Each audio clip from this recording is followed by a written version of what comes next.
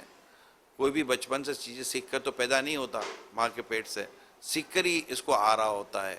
اتنا بڑا chartered accountant بن جاتا ہے, MBBS کر لیتا ہے, MBA کر لیتا ہے, اتنے بڑے بڑی مطلب پروفیشنس ڈگری حاصل کر لیتا ہے, کتنے ٹاپکس میں PhD کر لیتا ہے, تھیسس لکھ لیتا ہے. اتنا سب کچھ کر رہا ہوتا ہے تو ڈیفینیٹلی سے سیکھا ہے نا, کتنا غور کرتے ہیں. تو اب ہم اسکول کے دور میں مجھے یاد ہے جب ہم اسٹڈی سینٹر میں پڑھنے جاتے تھے, اچھی خبر آپ کو یاد ہوگا, وہاں پر ایک اسٹڈی سینٹر ہوتا تھا, وہاں میں بھی پڑھنے جاتا تھا. تو وہ پڑھنے, لیکن میں دیکھتا وہ بہت جو پڑھاکو ہوتے تھے نا, بہت پڑھاکو, ان کے کپڑے بھی وہ لاکر میں رکھے ہوتے تھے. یہ وہیں پر نانا دھونا رہنا, وہی کرسیوں پر سو جاتے تھے, وہی کپڑے نکال کے ان کو پڑھنا ہوتا تھا. ہمیں بتاتے تھے کہ یار یہ کر رہے ہیں, یہ ڈگری حاصل کر رہے ہیں. تو اتنی محنت کی جاتی ہے ان چیزوں کے لیے, دین کے لیے. واقعی بہت بڑی ہماری یہ محرومی ہے. جی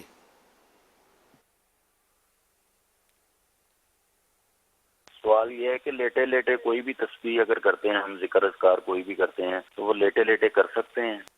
لیٹے لیٹے پڑھ تو سکتے ہیں, لیکن پاؤں سمٹے ہوئے ہونے چاہیے.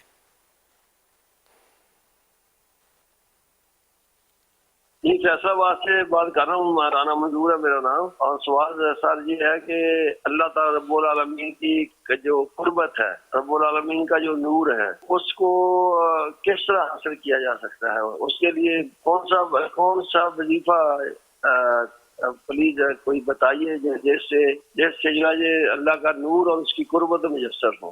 سبحان اللہ. اس کے بہت سارے وظیفے ہیں. ایک تو ایمان کی مضبوطی, ایمان ہونا ضروری ہے, پہلا وظیفہ یہ ہے ایمان ہو, اور پھر مضبوط بھی ہو, پھر یہ کہ سارے عقائد پر عمل بھی ہو, اس کی معلومات بھی ہو اور اس میں پکا بھی ہو. اس کے علاوہ اور بہت سارے وظیفے ہیں کہ جس میں آدمی کو نماز فرض ہے تو نماز کے ضروری مسائل بھی جانتا ہو, وضو نماز کے لیے شرط ہے تو وضو کے مسائل بھی جانتا ہو, غسل کے مسائل بھی جانتا ہو کہ غسل کے بغیر بھی گزارا نہیں ہے, کہ غسل کی بھی ضرورت پڑتی ہے انسان کو. تو اس طرح یہ کہ دیگر جتنے فرائض ہیں ان پر عمل کرتا ہو, واجبات جو ہیں ان پر عمل کرتا ہو, سنتوں پر عمل کرتا ہو. جب ان کی معلومات ہوگی تو عمل کرے گا, وہ صحیح کر پائے گا. تو یہ سارا ڈھیر سے اس کے بہت وظیفے ہیں. تو باعمل جو مسلمان ہوگا نیک صالح, اس کو اللہ پاک کا قرب حاصل ہوگا. آپ بولو میں تسبیح بتا دوں, صرف تسبیح پڑھنے سے آپ کو ولایت مل جائے گی یا اللہ کے مقرب بندے بن جائیں گے, تو وہ تسبیح میں نہ پڑھ لوں.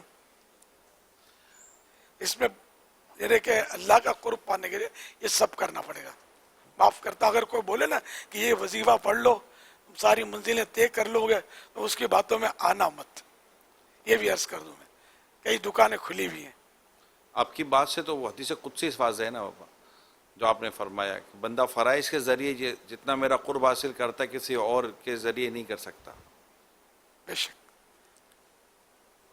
اب جھوٹ اپنے بولیں, گالی ہم نکالیں, حسد ہم سے ہو, غیبت ہم کریں, داڑھی ہم منڈائیں, نمازوں کے ٹھکانے نہیں, اور ہم بولے کوئی تسبیح پڑھیں اور ہم مطلب یہ ساری منزلیں طے کر لیں, یہ مشکل ہے.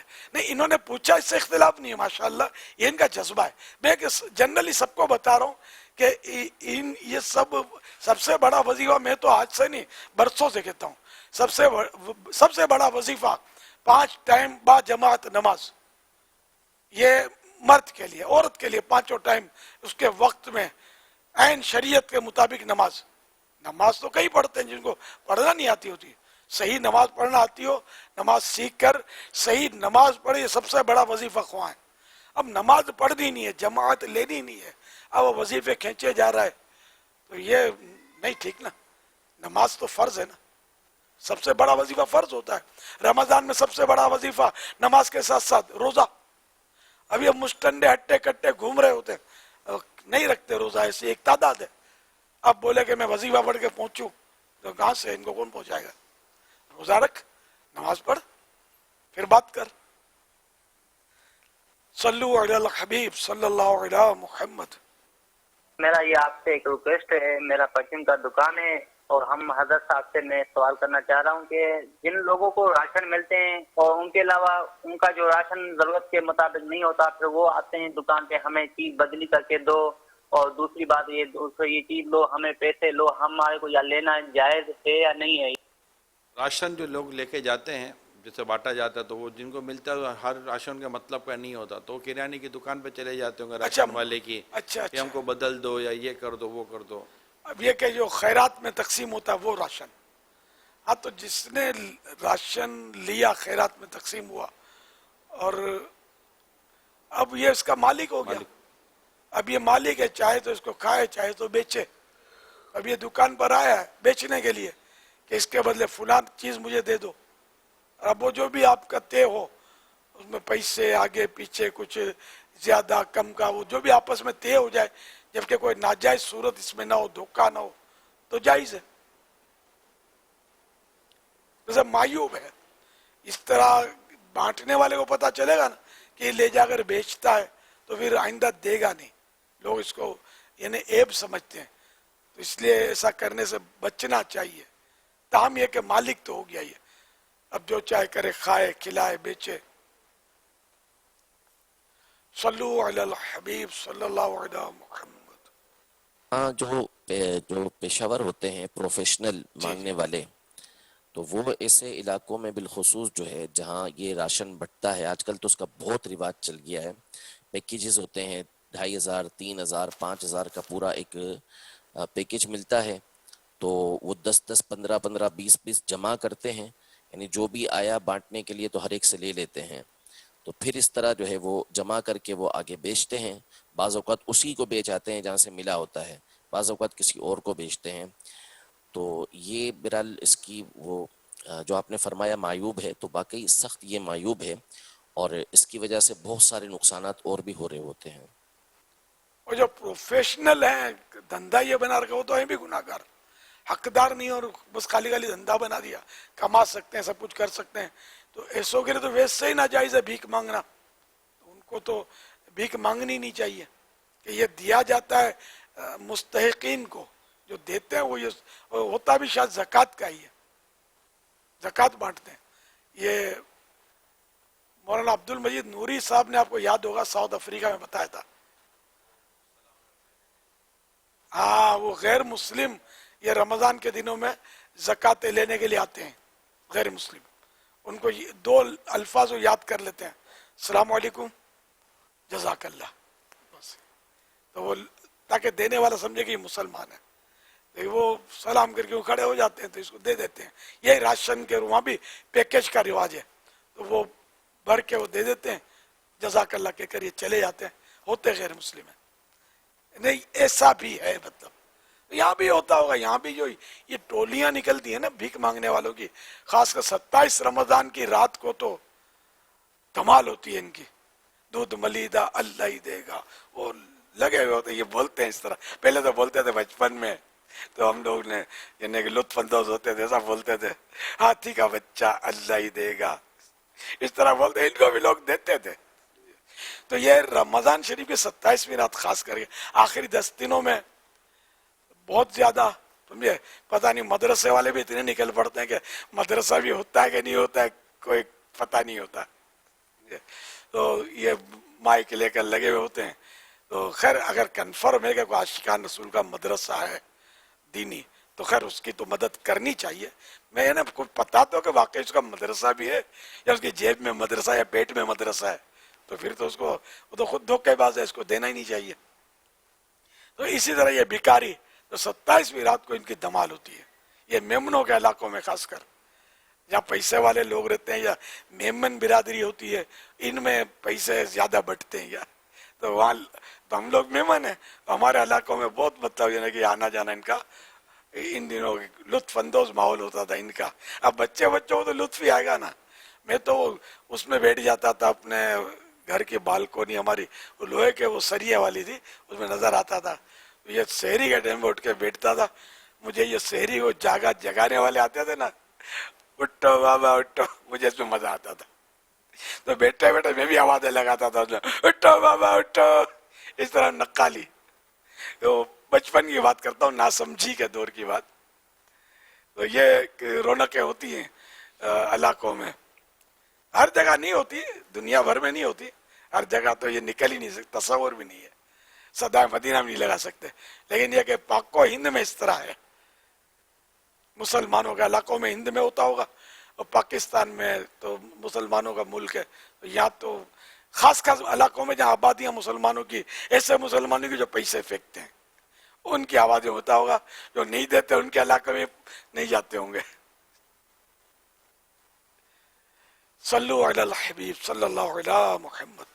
میرے اہل سنت آپ کی بارگاہ میں عرض ہے کہ اسلامی بہنیں اذان کے فوراً بعد نماز ادا کریں یا تھوڑی دیر بعد. اگر اذان وقت میں ہوئی ہے، اذان شرط ویسے بھی نہیں ہے، سنت ہے. اور عورت کے لیے افضل یہ ہے کہ مسجد کی جماعت ختم ہو جائے مردوں کی، اس کے بعد اپنی نماز پڑھے. البتہ فجر میں عورت کے لیے اول وقت میں پڑھنا نماز فجر یہ افضل ہے. اذان مسجد کے ہو جائے پھر پڑھ تو سکتی ہے، جبکہ اذان وقت میں ہوئی ہو. جب نماز پڑھے اس کے وقت ہونا چاہیے نماز کا. صلو علی الحبیب صلی اللہ علیہ محمد. امیر اہل سنت سے میرا یہ سوال ہے کہ اگر کبھی کبھار کوئی تھکاوٹ کی وجہ سے رات کو صرف عشاء کے فرض اور سنتیں پڑھ کر سو جائے اور صبح و فجر سے پہلے نماز تراویح اور وتر کی نماز پڑھ لے تو کیسا کرنا درست ہے؟ اور دوسرا سوال یہ کہ کیا رشتہ داروں کو فطرانہ دیا جا سکتا ہے؟ پہلے سوال میں بالکل درست ہے، ایسا کر سکتا آدمی. اور دوسرے میں یہ کہ رشتہ دار اگر شرائط پائے جائیں، حقدار بنتا ہے تو اس کو ضرور فطرہ دے سکتے ہیں. بلکہ بہتر ہے کہ پہلے رشتہ دار ہی کو دے جو حقدار ہو، سید نہ ہو، سید یا ہاشمی نہ ہو. یہ جب دعا کی جاتی ہے افطاری کے ٹائم پہ، تو ہمارے یہاں پہ ملتان شریف میں اگر ٹائم افطاری کا ہو جاتا ہے نہ، کراچی میں ابھی ٹائم رہتا ہے، دعا مانگ رہے ہیں، اس دوران ہمیں کیا کرنا چاہیے؟ دعا بیچ میں چھوڑ دینی چاہیے یا افطاری کر لینی چاہیے؟ یہ پوچھنا چاہے جیسے ہمارے ساتھ یہ دعا میں شامل ہیں اور ہم دعا کر رہے ہیں اور ایسے میں ان کا افطار کا وقت ہو گیا، تو یہ ہمارے ساتھ دعا میں شامل رہیں یا افطار کر لیں؟ بھلے نہیں، افطار تو کرنا ہوگا، بلا وجہ افطار میں تاخیر نہیں کرنی چاہیے. مگر افطار کرنے کے لیے کوئی دیر نہیں لگتی نا. یہ پانی کا گلاس قریب ہے آپ نے مثال کے طور پہ، یا اگر آپ سفر میں تو بوتل رکھتے ہیں لوگ پانی کی، منرل واٹر لے لیتے ہیں، کوئی ایسی صورت کر لیتے ہیں، پھر دعا میں شامل ہو گئے، پی گئے، افطار ہو گیا، بسم اللہ پڑھ کے پانی پی لیں. یہ بھی ہو سکتا ہے. اور نہ بھی کریں دعا تو بھی گناہ گار نہیں ہے. ملتان والے کام بیچارے شریک ہو سکتے ہوں گے ٹائم میں. وہاں پہلے 9-10 منٹ کا فرق ہے شاید ہمارے یہاں، ہم سے پہلے ہو جاتا ہے ان کا 9-10 منٹ پہلے. ہمارے یہاں ملتان 6:51 ہے، 6:51 اور 22 سیکنڈ، اور ہمارے یہاں 7:02. اچھا خاصا فرق، 12 منٹ کا فرق ہے. ارے جب بھی ہم کلام شروع ہوں گے نا تو جیسے کلام میں شامل ہو گئے ہوں گے اور اسی دوران ان کا افطار کا وقت ہو جاتا ہے. کلام بھی یہ دعائیہ ہوتے ہیں، دعا ہوتی ہے اس کلام میں بھی، لیکن ہر آدمی اس کو نہیں سمجھتا ہوگا کہ دعا یہ بولتے ہوں گے. ابھی تو نعتیں پڑھ رہے ہیں، جب دعا مانگیں گے تو ہم دعا کریں گے. یہ عوام بیچارے نہیں سمجھتے، ان کو پتہ نہیں کہ جتنا کلام میں لطف ہوتا ہے وہ وہی سمجھتا ہے جس کو لطف آتا ہے. یہ بالکل دعا ہوتی ہے. ہمارے یہاں جو اس ٹائم پہ افطار کے وقت جو کلام پڑھا جاتا ہے، نعت شریف پڑھنا بھی بہت بڑی سعادت ہے، عبادت ہے، لیکن اس وقت یہ دعا ہوتی ہے اشعار میں، اس میں بھی بڑی لذت ہوتی ہے. تو اس میں بھی آپ شامل ہوا کریں ہاتھ اٹھا کر. صلو علی الحبیب صلی اللہ علیہ محمد. خوف خدا عشق مصطفیٰ علم و عمل اصلاح معاشرہ فقہ شریعت و طریقت کا ہے مجموعہ مدنی مذاکرہ مدنی مذاکرہ مدنی مذاکرہ